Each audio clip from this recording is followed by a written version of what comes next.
Again, I want to welcome you to D.C., welcome you to Remember the Mandate Summit. Amen.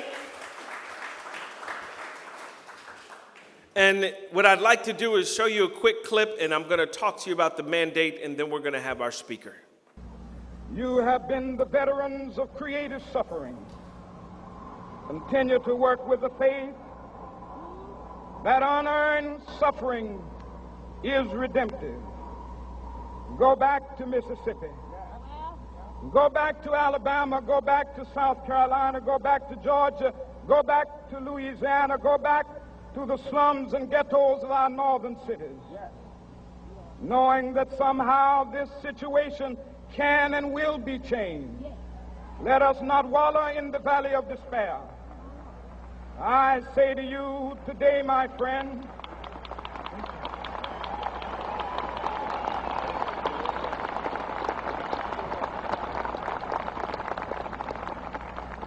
so even though we face the difficulties of today and tomorrow, I still have a dream. It is a dream deeply rooted in the American dream. I have a dream that one day this nation will rise up and live out the true meaning of its creed. We hold these truths to be self-evident, that all men are created equal.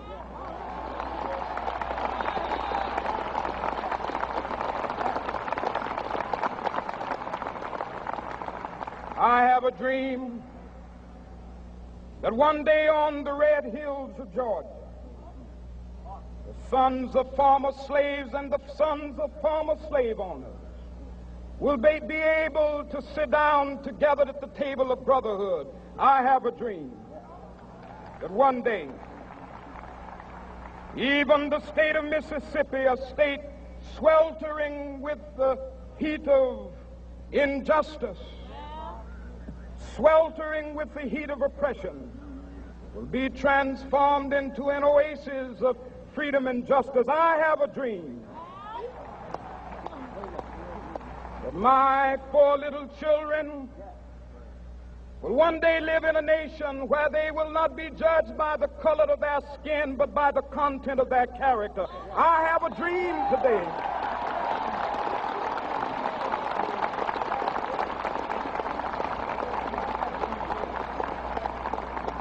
I have a dream that one day down in Alabama, with its vicious racists, with its governor having his lips dripping with the words of interposition and nullification, one day right there in Alabama, little black boys and black girls will be able to join hands with little white boys and white girls as sisters and brothers. I have a dream today.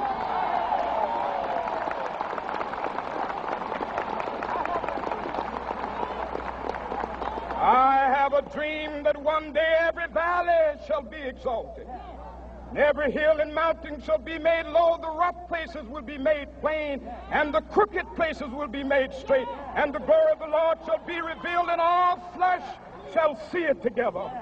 This is our hope. This is a faith that I go back to the South with. With this faith, we will be able to hew out of the mountain of despair a stone of hope. With this faith, we will be able to transform the jangling discords of our nation into a beautiful symphony of brotherhood. With this faith, we will be able to work together, to pray together, to struggle together, to go to jail together, to stand up for freedom together, knowing that we will be free one day. This will be the day. This will be the day when all of God's children will be able to sing with new meaning, my country, 'tis of thee. Sweet land of liberty, of thee I sing. Land where my fathers died, land of the pilgrim's pride. From every mountainside, let freedom ring. And if America is to be a great nation, this must become true. And so let freedom ring from the prodigious hilltops of New Hampshire. Let freedom ring from the mighty mountains of New York. Let freedom ring from the heightening Alleghenies of Pennsylvania. Let freedom ring from the snow-capped Rockies of Colorado. Let freedom ring from the curvaceous slopes of California. But not only that, let freedom ring from Stone Mountain of Georgia. Let freedom ring from Lookout Mountain of Tennessee. Let freedom ring from every hill and molehill of Mississippi, from every mountainside. Let freedom ring, and when this happens, and when we allow freedom ring, when we let it ring from every village and every hamlet, from every state and every city, we will be able to speed up that day when all of God's children, black men and white men, Jews and Gentiles, Protestants and Catholics, will be able to join hands and sing in the words of the old Negro spiritual, free at last, free at last, praise God Almighty, we are free at last. Y'all remember that speech. You could listen to that speech and it's just as compelling today as it was 50 years ago.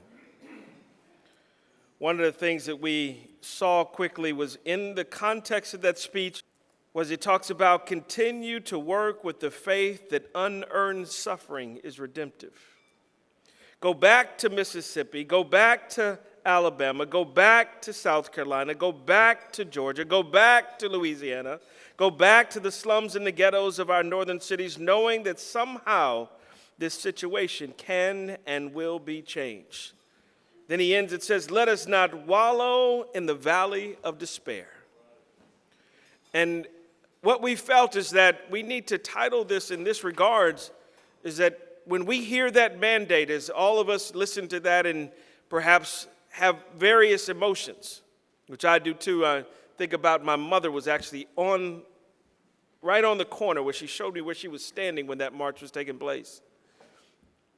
But actually hearing it today and understanding that he never said, come to D.C., build a welfare state in our communities, depend on government to get us through. He said, go back to your community. Go back to where you're from. Go back to South Carolina. Go back to Louisiana. Go back to Mississippi. Go back to your northern cities.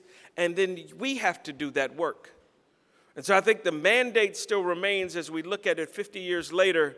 There's still a mandate that's there that says we have to continue to work in our communities, to work with the fervency that he talked to us about, and to work to say we can't depend and allow our communities to depend on these things that are creating more suffering and creating more servitude to something that shouldn't be there.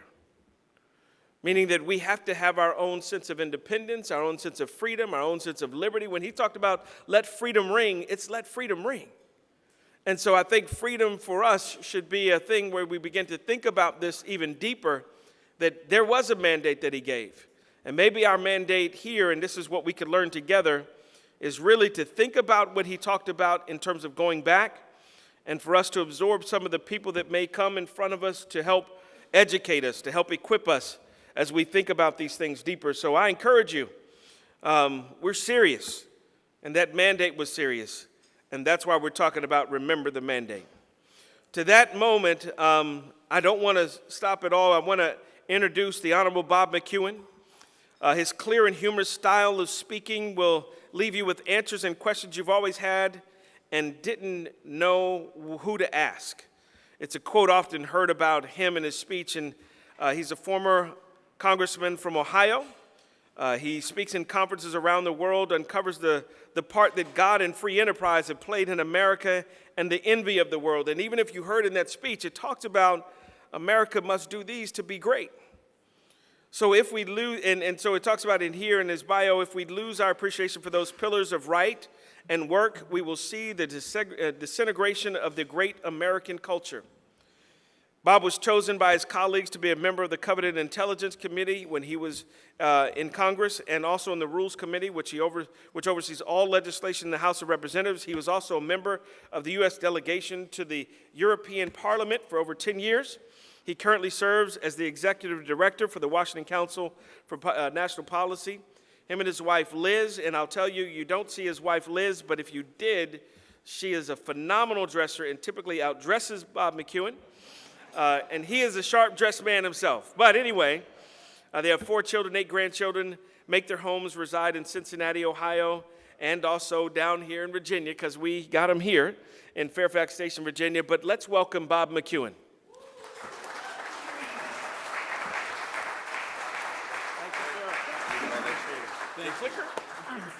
Thank you, Derek, so very, very much.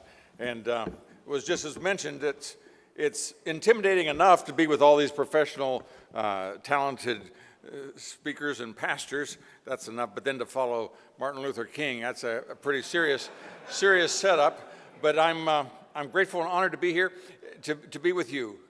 What you do is I greatly admire it and respect it. Being a politician and being a pastor is often similar skills, not the least of which is that both of us we're responsible, we have all the responsibility but no authority. That is, if you're in government or if you're in business or you're in the military, you can tell people what to do. But pastors can't tell anybody what to do, but if it goes wrong, it's his fault. And that can be challenging at times. Also, people make up stories about you and things, and there's nobody that you can trust. You know, a politician can't go to the newspaper, and a politician he can't go to the opposition party. A pastor can't go to his board and say, you know, I've been hitting the bottle a little bit too lately, and so you're always on, but you can't trust anybody. And then also you have a partner, you have a life partner that maybe didn't sign up for this program. And if there's any perks in our job, it's Congressman, why don't you come to the head table and pray? And Pastor, why don't you come to the head table? And people will walk over top of a pastor's wife if you let them. And yet people will say things to a pastor's wife they would never, or a politician's wife, they'd never say to the principal. So they have none of the upside and all the downside. And so I just greatly admire and respect and appreciate it. The scripture says, pray for those in authority over us. And so for those of you in positions of authority in the church, I honor you for doing that, number one. Number two is, it's a room full of talented speakers. You're going to have a great time. And you've traveled all day long, and I'm first on the menu. So I understand how it's going to be, but let me just walk through a couple of things. And to try to do what I can, let me see if I can do something to make this function. There it is. What I want to do is to touch on some things that might be helpful to you, because if sincerity does not make things work well. I was thinking that Mike Huckabee said the other day that he came home one day and his son had made a beautiful, beautiful cake. And it just looked so great, and he was so proud of it. And he gave him a piece, and he took a bite, and it was all the discipline he could have to keep from just spitting the thing out. It was horrible. And so he began to ask him a little bit about how he did it. Did he follow the instructions? Yes, I did. Yeah. Well, one thing I did, and he said, I couldn't find the sugar. So I put in salt. And he meant well, but it doesn't work. And we have people that mean well, but they're destroying our schools, and they're destroying our libraries, and they're destroying our neighborhoods. And we can sense it, but then the question is, what do we do about it? And I'm here to tell you joyfully that it's not complicated. It can be fixed. It can be fixed very easily if we understand what to do. So I'm glad that the Lord put his hand on Star, and you know, if you get in the back wind of her moving, I'm telling you, she is a force of nature. And what she's doing for the cause and for all of us to move in her wake, we're honored to do so, and I'm pleased to be here with you. So,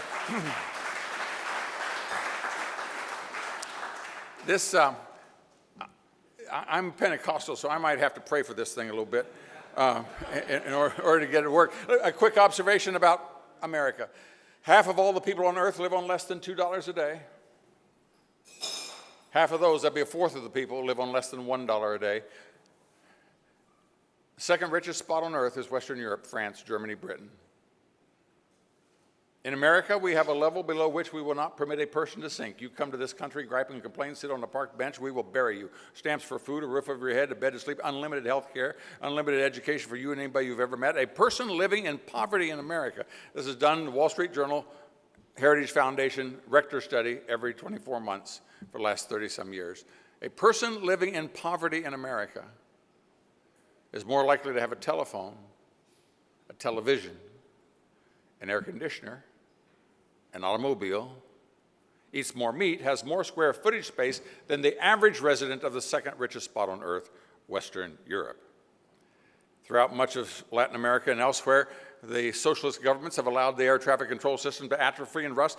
Planes flying all over the world are using a global positioning system conceived, invented, and maintained by Americans. A Mercedes dealer ordering a part from Buenos Aires to Frankfurt is using an internet conceived, invented, and maintained by Americans. This nation has blessed the world like no place else. 4% of the population of the world call themselves Americans, 4%. Yet every year there are more books, more plays, more symphonies, more copyrights, more inventions than the other 96% combined. It's important to understand why. The population of the United States, 300 million, that's the same as Indonesia, 300 million. The gross domestic product, the goods and services produced by Indonesia, same population. The GDP of Indonesia is smaller than the state of Louisiana. Now, imagine if everybody in America had to live off of what is produced in Louisiana. The sixth largest nation on earth, 200 million Pakistanis, 220 million, produce less wealth than the state of Arkansas. 91 million Filipinos, less wealth every year than 3 million Oklahomans. That freedom creates wealth, and it's important if we understand how, if you understand it, you can make any poor place rich. If you do the wrong thing, you make any rich place poor. And so politics is made up of only two things. Politics is the strength of a nation. If you understand this, you can be president of Nicaragua tomorrow, and in 5 years, you can make it one of the richest nations on earth. There's only two dials that you turn. I don't care if you're running for president in Baghdad or Brussels or Buenos Aires or Boston. There's only two. One is, I call integrity, right and wrong, a spiritual value system. And the other is economics, and that is how much government takes from people that produce. And the higher the integrity and the lower the burden of government, the greater the wealth. The lower the integrity, the more bars you have to put on the window, the more chains you have to put on the bicycles, the more lawyers you need to oversee every contract that you sign, the more people you have to bribe to get a permit. The lower the integrity and the higher the cost of government, the greater the poverty. Period, end of discussion. That's all you need to know. And how we adjust those two dials determines whether or not a place is rich or a place is poor. Let's go through it. First of all, you remember when Moses was having a hard time, he was trying to keep 6.5 million Jews happy, and he was getting worn out. And so his father-in-law said to him, he said, you can't do this. He said, you need to break people up into hundreds and fifties and tens, into federal, state, and local government. And then you need to put people in charge of them. And I don't have time to write you a book or a PhD course. I'm just going to tell you, there are three things, Moses, that you need to be in a position of authority. Three things. If you do this, you prosper. If you don't, you try to cheat on them, it won't work. Number one is provide out of the people able men such that fear God. Now, fear is the Old English term for respect. You fear the king. First of all, you have to have those people that fear God. Now, let me tell you, of all the philosophy books in the world, every barroom brawl, every schoolyard scuffle boils down to two words, and that is who says. And there's only two answers to that, only two. One is what I say, and the other is what God says. And that's it. There are only two worldviews. Either you believe that God created man, or you believe that man created God. That's it. Now, you can go to the philosophy books in any bookstore, any library, and pull it by page 5. You can tell which one they choose. If you choose God, then God has a way of doing it. If you do man, let me tell you, that means that man thinks he's God. We're told you don't want to marry a person who thinks they're God. Let me tell you something. You don't want to go into business with somebody who thinks they're God. You don't want to have a leader who thinks they're God. So the only two options are either you believe that man created God or you believe that God created man. Now, from this, everything else flows. Everything else flows. If you believe that man created God, then you believe that man is his own standard. If you believe that God created man, then you believe that God has a standard. If you believe that man is his own standard, you believe that man is basically good. Now, once you see these, you can listen to a politician for 60, 90 seconds. You can tell where they think. You believe that man is, by what standard would he not be good? But if you know that God doesn't consider us perfect, people who only think they're perfect are people who think that they're also God. Thirdly, if he does anything wrong and he's good, it can't be his fault. It's got to be somebody else's fault. So if a person comes in here and starts shooting people, we know intuitively that that's wrong, but it can't be his fault because he's good. So whose fault is it? Well, it's got to be the gun's fault. That gun coming in here doing those nasty things. You need to regulate that gun. Can you imagine that gun coming in doing that sort of thing? I've always wondered, you know, if guns kill people, how does anyone ever get out of a gun show alive? But, but we understand the individual is responsible under God. Let's go to the next one. If rights don't come from God, from where do they come? They come from the group. So when you listen to a politician, he'll talk about gay rights. He'll talk about women's rights. He'll talk about Hispanic rights. There are no blonde, left-handed rights. There's only rights that come from God. And if you do away with God, the whole thing goes haywire. Now, that's the basic principle, and that's fundamental. Rights do not, God didn't give rights to people based upon their gender or their skin color. He gave them because he made them, and they're equal in his sight. And any effort to make them different is ungodly, and as we're going to see, it's un-American. And that is, how does this work out? If you can't hold people accountable, then anything that has to be done right, you have to have government do it.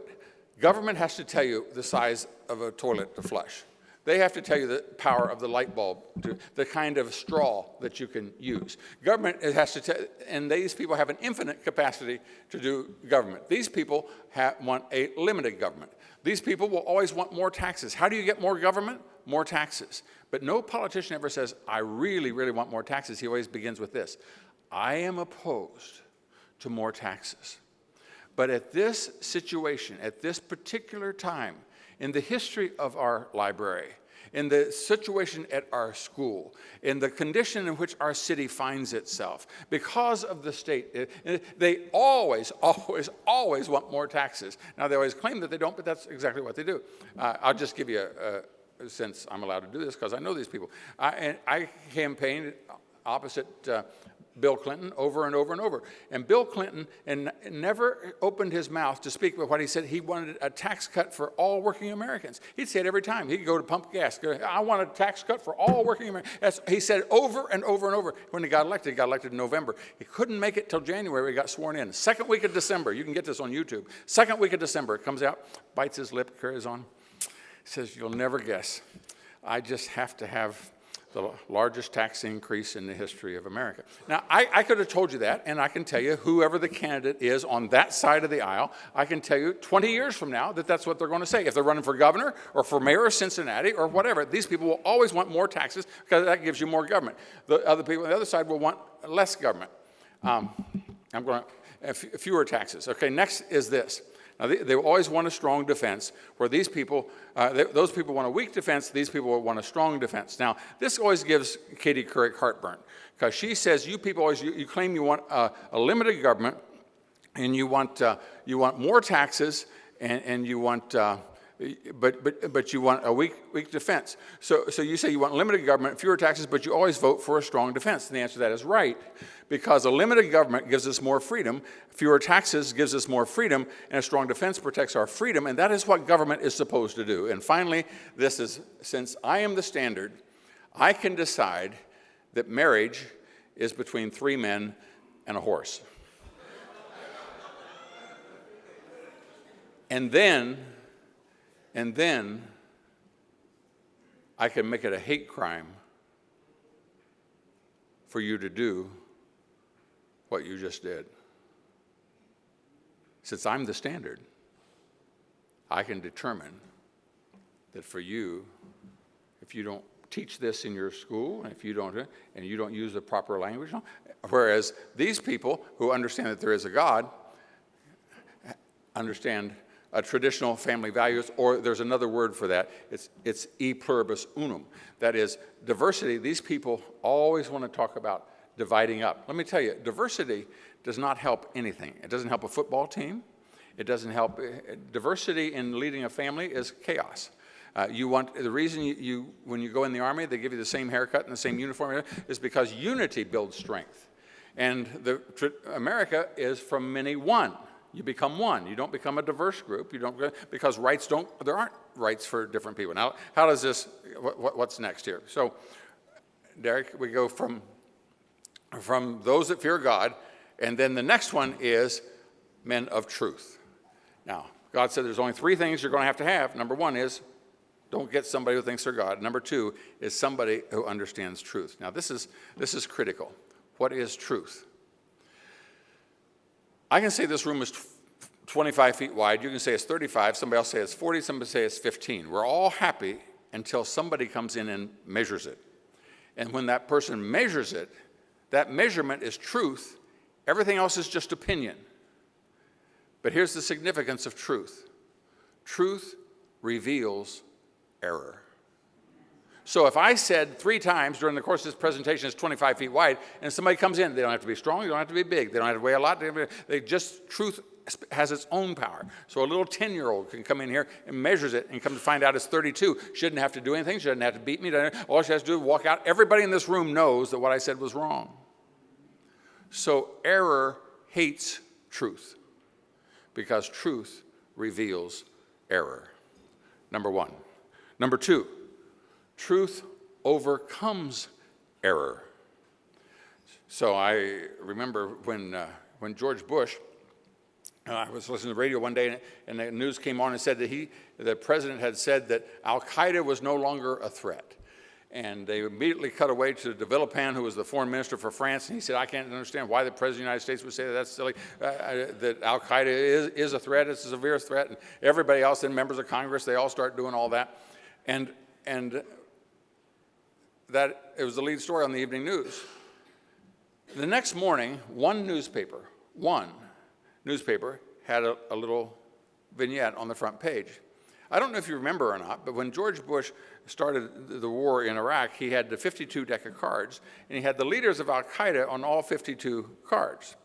And it was after an event in the Rose Garden, as he was leaving to go back into the White House, somebody shouted at him and said, Mr. President, how's your deck of cards coming? And he stops, he turns around, he said, well, 42 of them, of the leaders of Al-Qaeda, 42 of them are either dead or incarcerated. Either way, they are no longer a threat. So the Washington Times put that quote, and then underneath it they had the New York Times quote, which said, President Bush said, the leaders of Al-Qaeda, ... no longer a threat. And that's what everybody had been believing. Well, that was on Reuters and on BBC and NBC and CBS, but one newspaper did, and then Fox put it on a loop every 15 minutes or so, and then Rush Limbaugh felt obligated to talk about it for about 3 hours. And in the course of a day, everybody knew that truth overcomes error and pointed out what they did. Therefore, error hates truth because truth overcomes error. Well, we know who is truth. I am the way, the truth. That's why you can go at an inaugural, you can pray in the name of Mother Earth and eagle feathers and everything, and nobody cares. But you pray in the name of Jesus Christ. All hell will break loose. Why? Because error cannot tolerate truth, because truth overcomes error. That's why you can't have one conservative professor on a college campus. If you have one, that's why you can't even let them come speak for an evening. You have to demonstrate and scream and shout them down and throw stuff. Why? Because the truth overcomes the error. Conservatives don't do that. People who believe in truth, they don't have to shout down the error people. They don't care. They wait till they're all finished and they just tell the truth. And the truth overcomes the error. So we'll go back here. So the final, let's go to the third part, and that's going to take some work. Okay. We hold these truths to be self-evident, which, as I say, is a gracious Jeffersonian way of saying any idiot ought to understand this. It is self-evident, bozo. You'd be blind, deaf, and dumb. You know that all men are created equal and are endowed by a 5-4 decision of the Supreme Court. are endowed by their Creator. Hit it, bro. And there you go. Endowed with certain inalienable rights. Now, where do rights come from? See, this is essential. This is essential. Because when you listen to a politician, he said, we have a right. I remember Nancy Pelosi got up when she was talking about the change in the health care system. She walked up, she said, today we are going to create a right to health care. All right, if a politician can create a right, a politician can do away with a right. And there's a term for that when politicians can do away with your rights. It's called tyranny. And our rights don't come from the group because you can't trust them. And so, and it's endowed with certain inalienable rights, and among those are life. Next one there, life, liberty. Notice the sequence. See, liberty is a precious little value if you're dead. You have to have life first, then liberty, and then sewer systems and overpasses. But the first thing you do is life. So anybody that tells you, when you say, who do I vote for? Very, very simply, there it is. Any politician that will take innocent life will not hesitate to take your liberty. And Derek, hit the next one. So people say, well, I don't want government involved, and this is between a woman and her doctor. And you're in the wrong country, honey, because when our country was formed to secure these rights, governments are the purpose of the United States government is to preserve innocent life and preserve liberty. So when anybody says, well, I'm just running for sheriff and I'm right to life, that doesn't matter. We always ask anybody who would come to work for us and say, well, how do you feel about abortion? Well, I'm just supposed to be receptionist. That's my personal opinion. I don't think I should have to. Yeah, that's right. You're absolutely right, ma'am. Forgive me.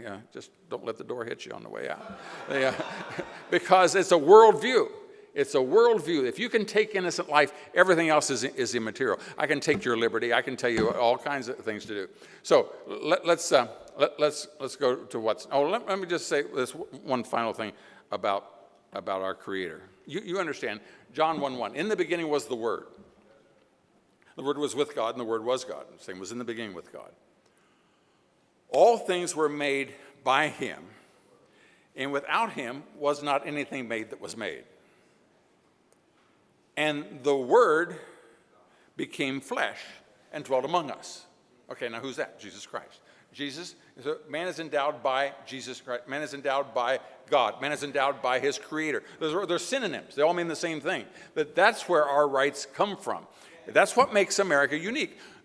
There's no place else on earth where life is guaranteed to be protected.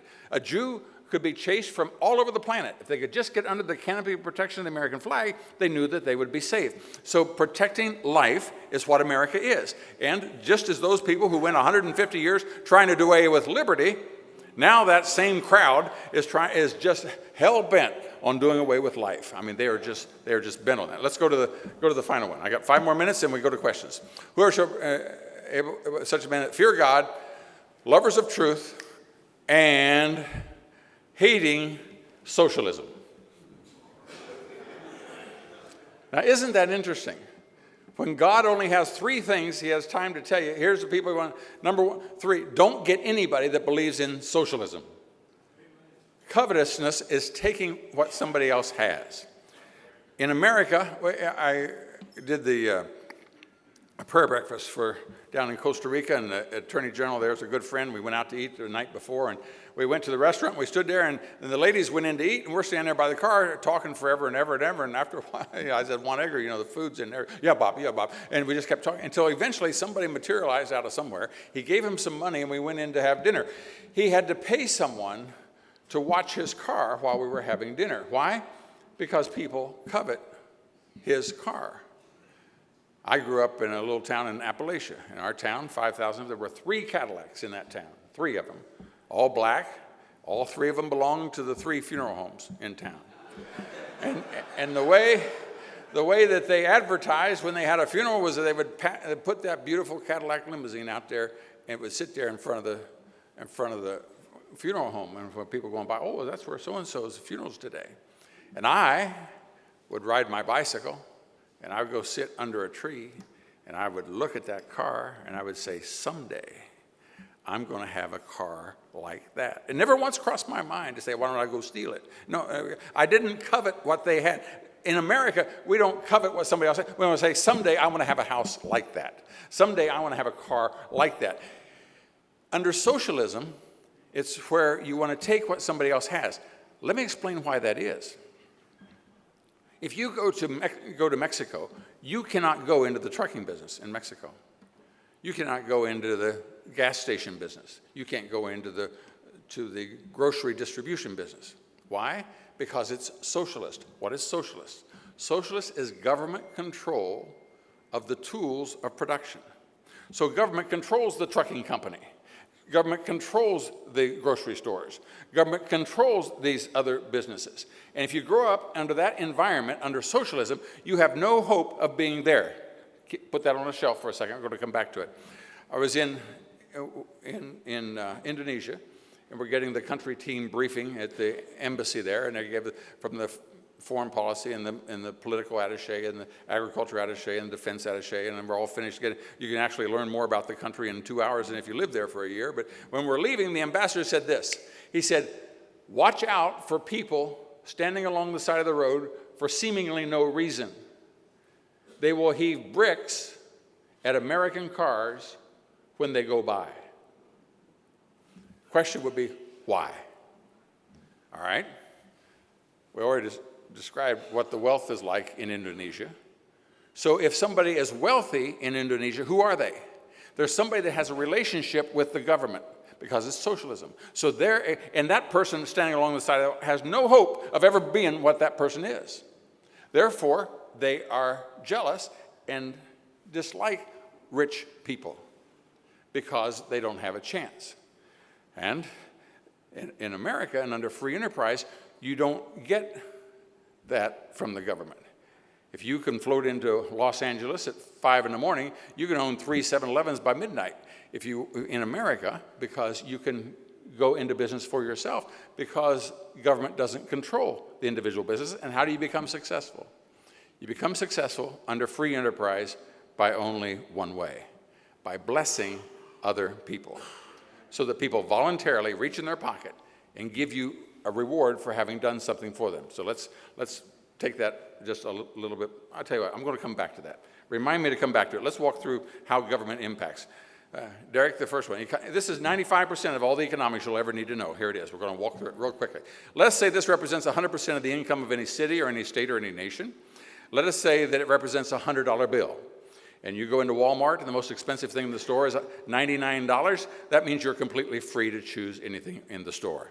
Let's suppose someone comes along and takes 25% of it away from you. What happens? Two things. Number one, you have fewer choices. There are some things, if you only got $75, it goes up to $95.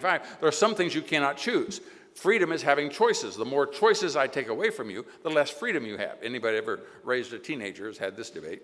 And finally, the more money I take away from you, you have a lower standard of living. Now, anybody would understand this unless they're with the New York Times. But if I take money away from you, you're worse off. Suppose someone take 50%, even fewer choices, less freedom. Suppose 25, I'll leave you with 25, fewer choices. Suppose I come along and take it all. What do we call a person who works all day, keeps nothing? That person is called a slave. Now, here's the point. There are two people that can come and take money away from you. One is called a criminal, has a gun, and can take money away from you. The other is called the government, has a gun, and it can take money away from you. Here's the point. The impact is the same. So you go to the pay window, you walk out across the parking lot, a fellow comes up, puts a gun in your ribs, says, I want 50% of everything you've got. You take the money, you sit home with your wife and children, here's how much money we have for food, clothing, and shelter, this kind of car we can drive, the kind of vacation we can take, or you make it all the way to your truck, you open the paycheck, you say, Uncle Sam's already been here. It's half gone already. The impact is the same. So here's the point. No, go back to the chart. So the impact is the same, and here's what all you need to know about politics. The greater the freedom, the greater the wealth. The greater the government, the greater the poverty. In politics is which direction do you go on this direction? You can make any rich place poor. When I was in the state legislature in Ohio was number one in new job creation, number one out of the 50 states. We elected a governor, said we can put a stop to this. And so when when the current governor took office, we were 49th out of it. So that's what politics is. That's what, when Margaret Thatcher took over and the British pound sterling was controlled by the International Monetary Fund, it was becoming a third world nation. She cut taxes, gave her more freedom. The country began to revive it again. And when she left, it was the fourth largest economy in the world. That's what it is. Let's walk through the next ones, Derek. It's going to take a lot of pumping to get through. And then I apologize for this, you all. You're very gracious to put up with my presentation here. So the concluding part about, just run all the way through, just as fast as you can. See, North and South Korea, same heritage, same culture, same climate. One has poverty. 10% of the population of North Korea starved over the last decade. South Korea, same heritage, culture, climate, language, got freedom, and they have the 10th largest GDP in the world. That's what Nagasaki was. The richest nation on earth at that time was Detroit. This is Detroit now. 49,000 single-family dwellings have been abandoned in Detroit. You can make any rich place poor. Okay, let's just leave that there for a second. So let's conclude with this, and then if there's a question, we'll do it. If a person is going down the road out here, there's only two ways that I can get money out of that person's pocket. Only two. One is called free enterprise. That's where I do something good. I lay awake nights figuring out how to do something for them such that they'll slam on their brakes and pull in and say, oh, you're going to clean my car and dust off and sweep the floor and wash the windows. I'd much rather have that than have this $10 bill. I'd much rather have that pair of shoes than this $50. A GPS unit, I'll never get lost again. I'd much rather have that than have this $200. And so under free enterprise, you figure out ways to do something good for the person such that they are willing to reach in their pocket voluntarily reach in their pocket and make an exchange, which at the end of the exchange, they are both better off. They have created wealth. And that's the only way that wealth is created. A farmer has a pile of wheat. A baker has 10 empty ovens. Baker says, if I had his wheat, I could bake donuts in the morning. The baker says, I don't need his wheat. If I had his money, I could put a new roof on, buy a new tractor. And so the two of them come together and they make an exchange, which at the end of the exchange, they are both better off. And if they're not, they don't make the exchange. They have created wealth. Now, I said there are two ways to get. The other one is very simply, is if I just come and I take it. If I come and take it. So a person pulls up to the stoplight and I put a gun in the window and say, I want half of everything in your purse. Have I created any wealth? No. Have I redistributed wealth? Yes, from your purse to mine. And when you listen to Bernie Sanders, every third sentence, the way wealth is distributed, we're going to redistribute wealth in this country. That makes as much sense to those of us that are farm boys. If you drive across the country, when you go through Iowa, mile after mile of corn, and then you get out to Nebraska, mile after mile of wheat, and then you get out to Colorado, and you got cattle everywhere, and it'd be all. And then you give a speech in Denver, Colorado. It is just terrible the way corn is distributed in this country. Well, corn is not distributed; it's grown. Wealth is not distributed; it's created. And if a person creates wealth, then they have it. So if you redistribute it from the person that has it, is wealth created? No. The degree to which you take it is the degree to which that person is diminished. So no wealth has been created, and that person is worse off. The degree to which you do that is the degree to which you discourage people from creating wealth, and which you reward people that didn't do it, and you take the richest nation in Latin America 10 years ago and make it the third poorest as we speak.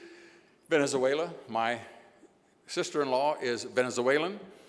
She has a 70-year-old brother who is a retired dentist who worked hard and had a $3,500 a month pension, and that $3,500 a month would take care of him well. It is now worth less than $2. And he now lives with my sister in Fort Lauderdale, and he goes around and rakes some leaves and does some things, because if he can make $100 and send it back home, it keeps them alive. Socialism only fails every time. Freedom only works every time. Now, let me just tell you, Satan is slick, and he'll make it sound good to do what's wrong.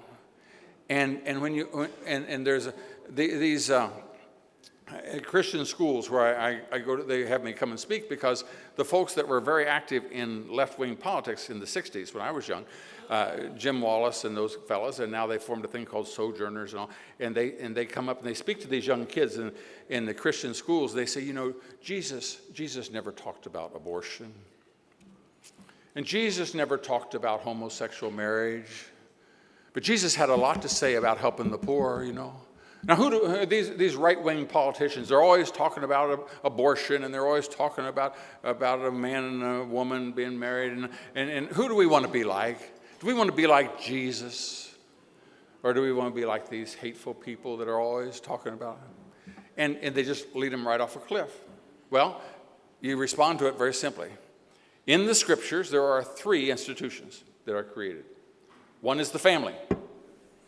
Secondly is the church. And thirdly, it's the government. And they're absolutely right. 412 times it talks about helping the poor. 2/3 of the time, it talks about you and me helping the poor.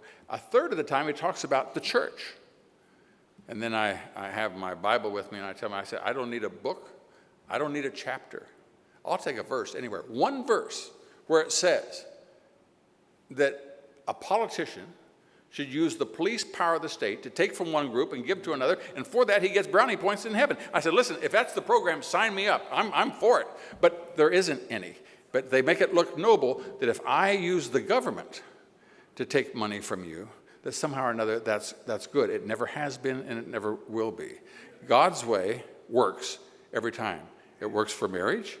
It works for business. It works for a nation. Man's way will destroy a marriage, will destroy a family, and will destroy a nation. God bless.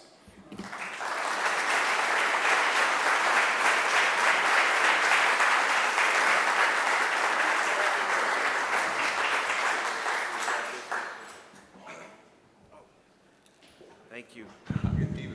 There you go. No problem. How many people enjoyed that?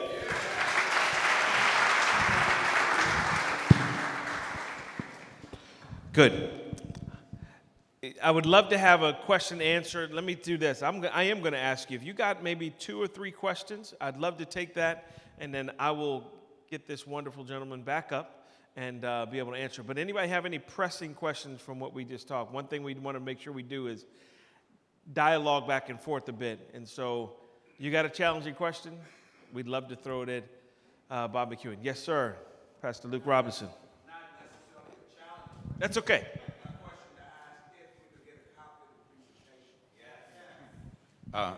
Let me say this. It is much, much better than what I did tonight. And I have it on a DVD, and I'd be glad to make it available to you. But I am an economist, and I know that if you give somebody something, it'll lay at the bottom of their trunk for the next 6 years. But if you charge them something, so it cost me about $12 to make them, we'll sell them for $5, okay? If you sell them for $5, that means only people, and you'll watch it. And if you'll watch it, it's really not complicated. And truth, once you see it, then you can figure it out and follow it. And I would love to. We'll make those available, and I don't know quite how you work it out, but I would love for you to have it. I really, really would. I care very, very deeply about what has been done. Socialism is destructive. And the degree to which you have the richest city in the history of mankind was Detroit, Michigan. Not close. 18%, nearly 20% richer than any place. It's now the poorest city north of the Rio Grande. When you do the wrong thing, and yet those people all had good hearts, they meant well, but it's destructive. And then nobody tells them how. And so this DVD will tell you how. Yeah. Got it. Right back here in the book. Yes, sir. No. Yeah, didn't you have the end? Oh, there you go. Okay. Oh.